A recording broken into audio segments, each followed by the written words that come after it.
welcome back to your weekly word.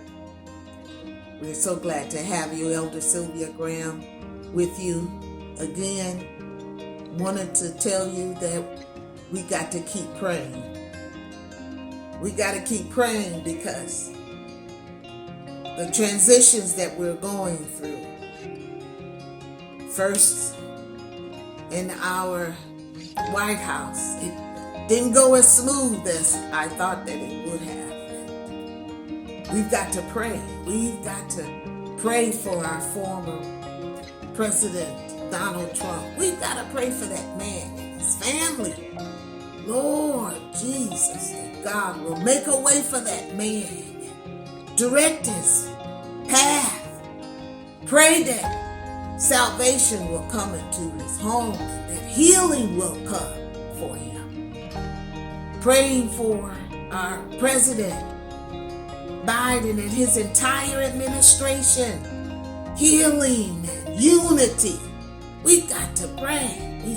We can't stop praying. We've got to pray for our law enforcement. It's the trauma that they're facing, the things that they see and deal with on a daily basis. Our first responder, pray for the minds of these people, that God will keep their heart, that they won't let their heart faint. We've got to pray. We've got to keep praying. You know, I realized that as a caregiver, I forgot about one main caregiver, and that's our pastors.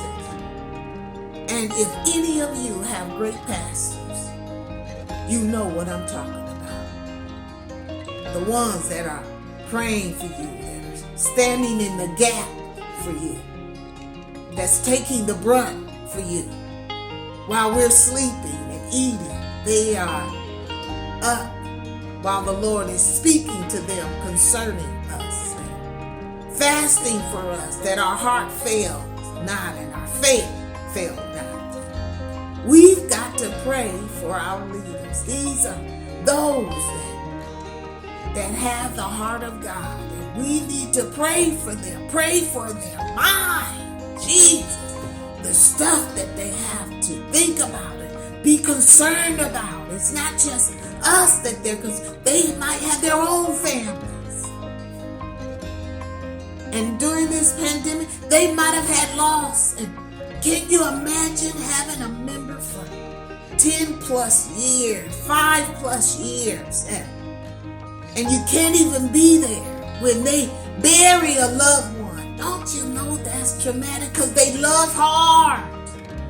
They love hard. And we need to pray for our leaders. We need to pray for our men and women of God that said yes to leading God's people. They need direction on how to bring us through between this rock and a hard place. We need to be praying for a miracle. That God will give them direction. In this pandemic, in this time, we don't want to go back to the church too soon. We don't want to go back to the church too late. God, we're praying for direction. Direction. That God will take each and every one of them down into the treasures of His Word. We're praying for them. We got to keep praying for them because they watch out for our souls. Pray for our nation. Pray for this world that healing will take place and that souls will be saved before it's everlasting too late. Remember Jesus. Always keep Him on your mind. God bless you, and we'll see you next time.